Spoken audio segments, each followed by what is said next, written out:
ಗಂಡ ಹಾಗೂ ಗಂಡನ ಮನೆಯವರ ವರದಕ್ಷಿಣೆ ಕಿರುಕುಳದಿಂದ ಬೇಸತ್ತ ಗೃಹಿಣಿ ಡೆತ್ ನೋಟ್ ಬರೆದಿಟ್ಟು ಆತ್ಮಹತ್ಯೆಗೆ ಶರಣಾಗಿರುವ ಘಟನೆ ಕಿಕ್ಕೇರಿ ಪೊಲೀಸ್ ಠಾಣೆಯಲ್ಲಿ ಪ್ರಕರಣ ದಾಖಲಾಗಿರುವ ಘಟನೆ ತಡವಾಗಿ ಬೆಳಕಿಗೆ ಬಂದಿದೆ.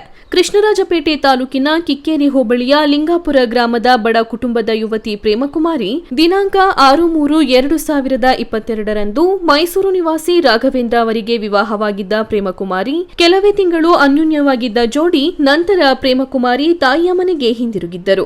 ಗಂಡ ಸೇರಿದಂತೆ ಅವರ ಕುಟುಂಬಸ್ಥರು ನಿರಂತರ ವರದಕ್ಷಿಣೆ ಮತ್ತು ಕೊಲೆ ಬೆದರಿಕೆಯಿಂದ ಬೇಸತ್ತು ದಿನಾಂಕ 23-2024ರ ಬುಧವಾರ ಸುಮಾರು 4 ಗಂಟೆ ಸಮಯದಲ್ಲಿ ಲಿಂಗಾಪುರ ಗ್ರಾಮದಲ್ಲಿ ಸುಮಾರು 5 ಪುಟಗಳ ಡೆತ್ ನೋಟ್ ಬರೆದಿಟ್ಟು ಮೃತ ಪ್ರೇಮಕುಮಾರಿ ಆತ್ಮಹತ್ಯೆ ಮಾಡಿಕೊಂಡಿದ್ದಾರೆ ಎಂದು ಕಿಕ್ಕೇರಿ ಪೊಲೀಸ್ ಠಾಣೆಯಲ್ಲಿ ಪ್ರಕರಣ ದಾಖಲಾಗಿದೆ. ವಿಷಯ ತಿಳಿಯುತ್ತಲೇ ಸ್ಥಳಕ್ಕೆ ದೌಡಾಯಿಸಿದ ಕಿಕ್ಕೇರಿ ಪೊಲೀಸರು ಮೃತ ದೇಹವನ್ನು ಮರಣೋತ್ತರ ಪರೀಕ್ಷೆಗೆ ಕೆಆರ್ಪೇಟೆ ತಾಲೂಕಿನ ಸಾರ್ವಜನಿಕ ಆಸ್ಪತ್ರೆಗೆ ರವಾನಿಸಿ ಮರಣೋತ್ತರ ಪರೀಕ್ಷೆ ನಡೆಸಿದ ನಂತರ ಗುರುವಾರ ತಡರಾತ್ರಿ ಲಿಂಗಾಪುರ ಗ್ರಾಮದಲ್ಲಿ ಮೃತ ದುರ್ದೈವಿ ಪ್ರೇಮಕುಮಾರಿಯವರ ಅಂತ್ಯ ಸಂಸ್ಕಾರ ನೆರವೇರಿಸಿದೆ ಎಂದು ತಡವಾಗಿ ಬೆಳಕಿಗೆ ಬಂದಿದೆ.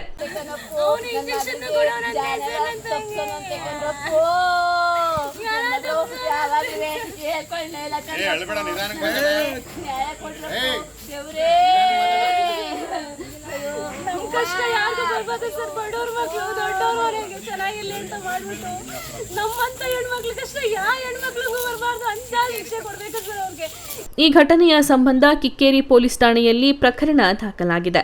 ಮೃತ ಪ್ರೇಮಕುಮಾರಿ ಅವರ ಕುಟುಂಬಕ್ಕೆ ಅನೇಕ ಗಣ್ಯರು ಧೈರ್ಯ ತುಂಬಿ ಸಾಂತ್ವನ ಹೇಳಿದರು. ಈ ಸಂದರ್ಭದಲ್ಲಿ ಮೃತರ ಕುಟುಂಬಸ್ಥರು ಕಂಬನಿ ಮಿಡಿಯುತ್ತಾ ತಪ್ಪಿತಸ್ಥರಿಗೆ ಕಠಿಣ ಶಿಕ್ಷೆಯಾಗಬೇಕೆಂದು ಮನವಿ ಮಾಡಿ ಬೇಡಿಕೊಂಡರು.